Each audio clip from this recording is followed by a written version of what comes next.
Baik, assalamualaikum warahmatullahi wabarakatuh. Perkenalkan, kami dari kelompok 2 mata kuliah data mining dari kelas 11 43 UG1 dan UG2.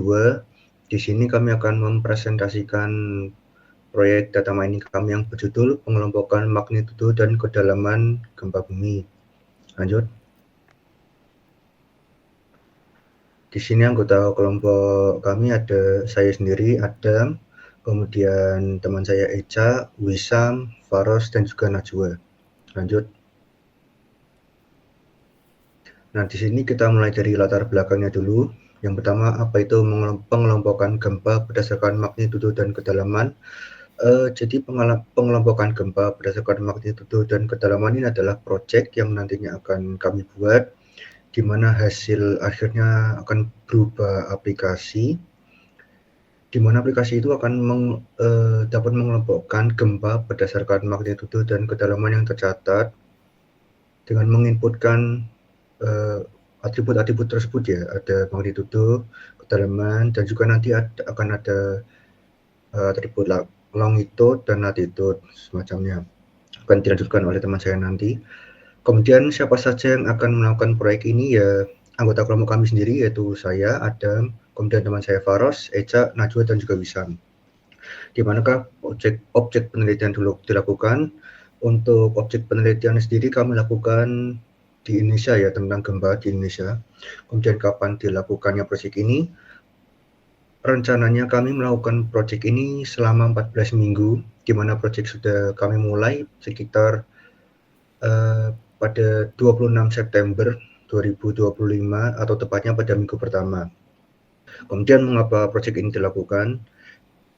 Kami berharap dengan melakukannya proyek ini dapat mengungkapkan pola lokasi tingkatan gempa yang terjadi di Indonesia, dapat memberikan gambaran yang lebih informatif mengenai distribusi dan intensitas gempa bumi, serta mendukung langkah preventif terhadap potensi bencana di masa yang mendatang.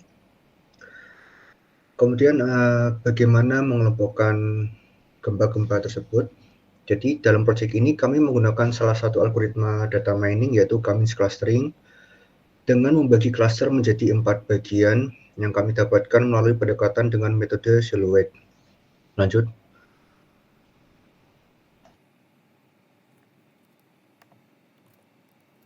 Nah, kemudian dari uraian latar belakang yang telah dijelaskan, dapat dirumuskan permasalahan pada penelitian sebagai berikut.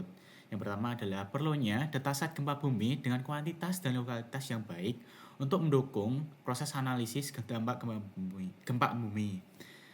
Kemudian yang kedua, perlunya pengembangan metode pengelompokan dampak gempa berdasarkan magnitudonya. Dan yang ketiga adalah perlunya model atau aplikasi yang mampu mengkategorikan dampak gempa secara akurat, efisien, dan mudah diimplementasikan untuk mendukung langkah preventif bencana alamnya. Next.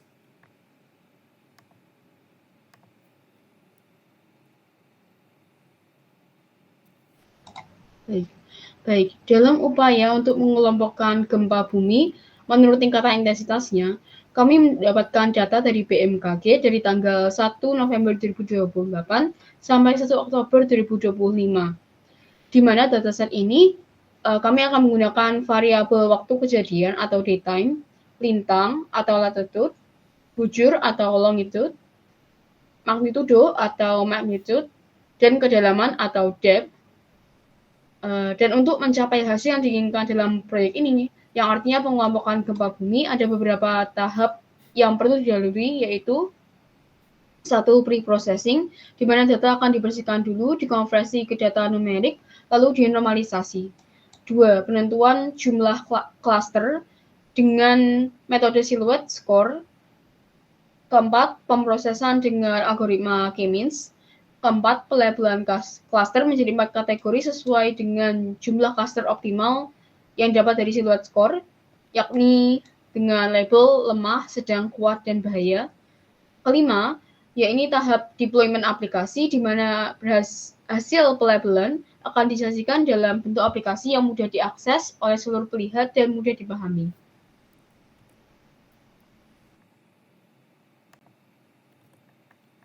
Kemudian kebaruan pada penelitian ini terletak pada penerapan peta interaktif berbasis algoritma Cummins clustering untuk mengelompokkan data gempa bumi di Indonesia berdasarkan parameter utama yakni magnitudo dan juga kedalamannya. Nah, berbeda dengan penelitian sebelumnya yang hanya menampilkan data statistik atau grafik konvensional, penelitian ini memvisualisasikan hasil clustering secara spasial melalui peta digital interaktif Indonesia, sehingga pola persebarannya dan karakteristik gempa dapat diamati dengan lebih jelas. Nah, kemudian pendekatan ini memungkinkan untuk mengidentifikasi pola tersembunyi terkait hubungan antara kekuatan dan kedalaman gempa bumi di berbagai wilayah. Nah, yang terakhir, integrasi antara metode supervised learning dan visualisasi geografis interaktif menjadi nilai kebaruan utamanya karena mampu menyajikan analisis yang lebih komprehensif, informatif, dan mudah dipahami terhadap aktivitas seismik di Indonesia. Next.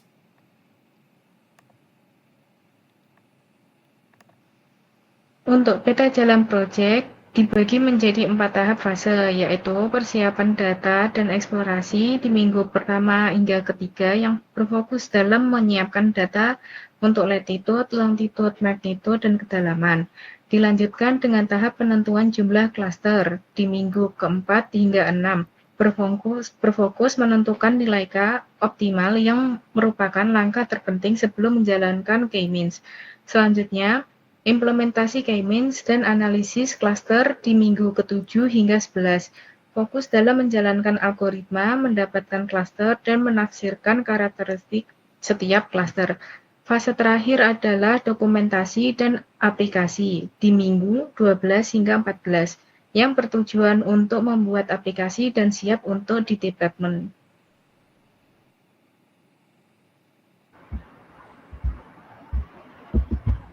Baik, untuk bagian selanjutnya, di sini saya ingin menunjukkan bagaimana penelitian yang kami buat masih sejalan dengan tren riset beberapa tahun terakhir. Kalau kita lihat dari grafik yang sebelah kiri, yang bawah, jumlah jurnal yang membahas topik gempa bumi dan clustering meningkat cukup pesat, khususnya di tahun 2021 tampak menunjukkan jurnal yang banyak membahas tentang gempa bumi dan clustering. Setelah itu memang terlihat sedikit menurun, tapi hal ini bisa dimaknai bahwa bidang ini mulai masuk ke tahap pembangunan yang lebih lanjut. Bukan menurun karena tidak relevan, tapi justru karena fokus riset mulai bergeser ke arah yang lebih spesifik, seperti contohnya visualisasi dan integrasi spasial, seperti yang kami buat ini.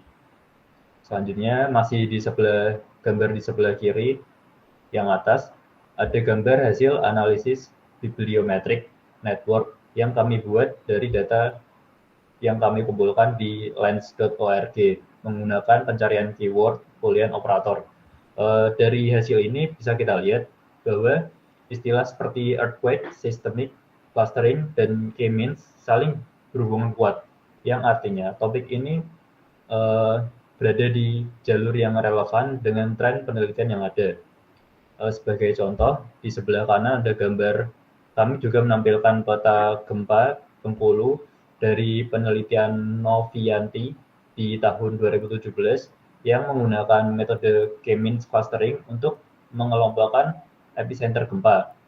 Ini menunjukkan bahwa pendekatan clustering sudah terbukti bisa diterapkan dalam konteks seismologi dan menjadi pijakan bagi pengembangan model yang kami rencanakan. Selanjutnya, kami menyoroti beberapa kekurangan dari penelitian-penelitian yang sudah ada. Sebagian besar penelitian terdahulu memang menggunakan K-means clustering untuk menganalisis seismologi, tapi fokusnya masih terbatas di aspek lokasi dan magnitudo saja. Selain itu, hasil visualisasinya umumnya masih dalam bentuk tabel atau grafik biasa, belum dalam bentuk peta interaktif yang bisa menampilkan persebaran gempa secara spasial seperti yang akan kami buat ini. Nah, dari situ kami melihat peluang untuk menghadirkan sesuatu yang lebih baru, yaitu dengan membuat visualisasi dari hasil pemodelan yang mengelompokkan gempa berdasarkan input dari user, seperti contohnya tahun terjadinya gempa dan titik terjadinya gempa yang diinputkan melalui lintang bujur dan garis garis lintang dan garis bujur, lalu menampilkan data dalam bentuk peta interaktif. Dengan visualisasi seperti ini, hasil analisis lebih bisa informatif, menarik, dan mudah dipahami oleh peneliti, pemerintah, maupun masyarakat umum.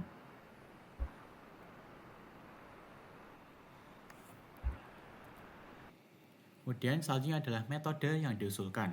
Nah, metode yang diusulkan ini dimulai dari tahap data collecting yang diperoleh dari dataset gempa bumi dan dengan atribut utama yaitu latitude, kemudian longitude, magnitude, dan juga depth.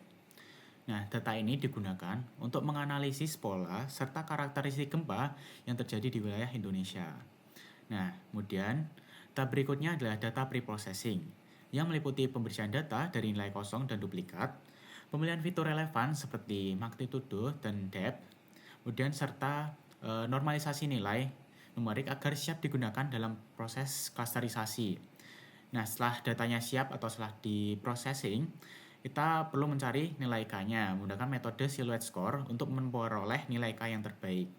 Nah, setelah mendapatkan nilai K yang terbaik, kita melakukan modeling menggunakan algoritma Cummins clustering guna mengelompokkan data gempa berdasarkan tingkat kekuatan dan kedalaman gempanya. Nah, setelah modeling, kita perlu evaluasi terlebih dahulu untuk menilai kualitas hasil clusteringnya. Nah, menggunakan metode seperti silhouette score, kemudian Davis-Baldwin Index, dan Kalinski-Harbara score.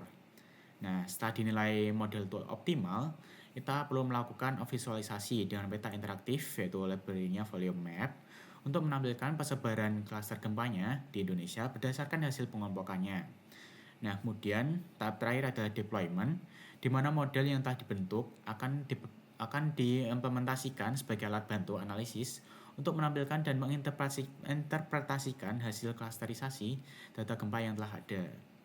Next.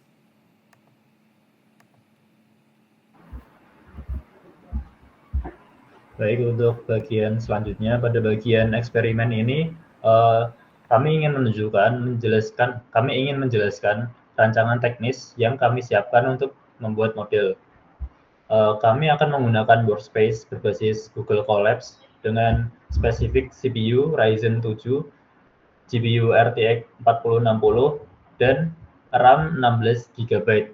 Lingkungan kerja ini kami pilih karena cukup mumpuni untuk menangani dataset besar. Mungkin contoh datasetnya sekitar 130.000 data gempa dengan proses komputasi yang cepat dan efisien. Untuk library sendiri yang kami gunakan ada Pandas, NumPy untuk mengolah data. Terus ada Matplotlib dan Plotly untuk membuat visualisasi analisis. Terus ada scikit-learn untuk mesin learning-nya, untuk menerapkan algoritma K-means clustering-nya. Terus ada Volume untuk visualisasi peta interaktif, dan juga Joblib untuk mempercepat proses komputasi. Diharapkan dengan kombinasi tools ini, kami ingin memastikan model yang dirancang bisa mengubah data gempa mentah menjadi visualisasi spasial yang mudah dipahami dan punya nilai guna yang nyata.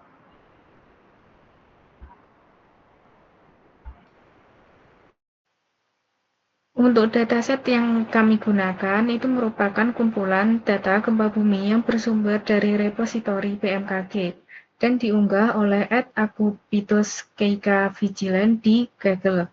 Data tersebut mencakup data dari 1 November 2008 sampai 1 Oktober 2025. Dataset ini mempunyai beberapa variabel. Untuk model pelabelan K-means clustering kami menggunakan variabel waktu dan tanggal kejadian, daytime, bujur itu latitude, lintang longitude, magnitudo gempa itu magnitude, dan kedalaman gempa itu depth. Lanjut.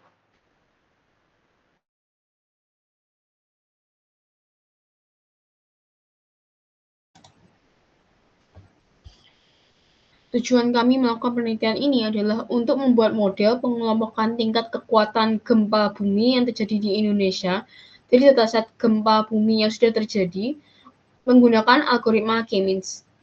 Diharapkan dengan adanya penelitian ini muncul sebuah pola yang mengungkapkan zona-zona rawan gempa yang dapat dipelajari dan disajikan dalam peta yang mudah dicerna untuk institusi pemerintah, peneliti, maupun masyarakat luas.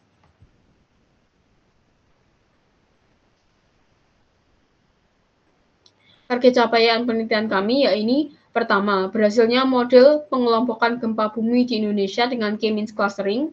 Kedua, pembuatan aplikasi peta interaktif dengan 4 kategori intensitas gempa, lemah, sedang, kuat, dan bahaya. Dan yang ketiga, pembuatan laporan akhir proyek.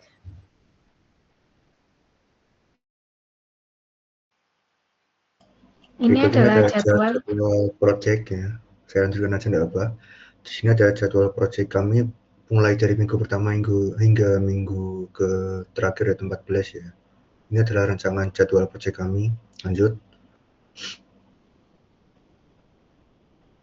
Dan kemudian ada daftar pustaka yang berisi referensi yang kami gunakan dalam menyusun proposal kami ini.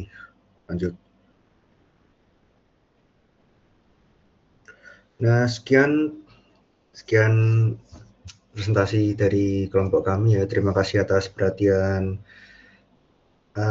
semuanya yang sudah menonton dari awal sampai akhir. Mohon maaf apabila ada kurangan dan kesalahan.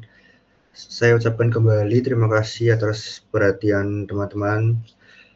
Saya akhiri. Assalamualaikum warahmatullahi wabarakatuh.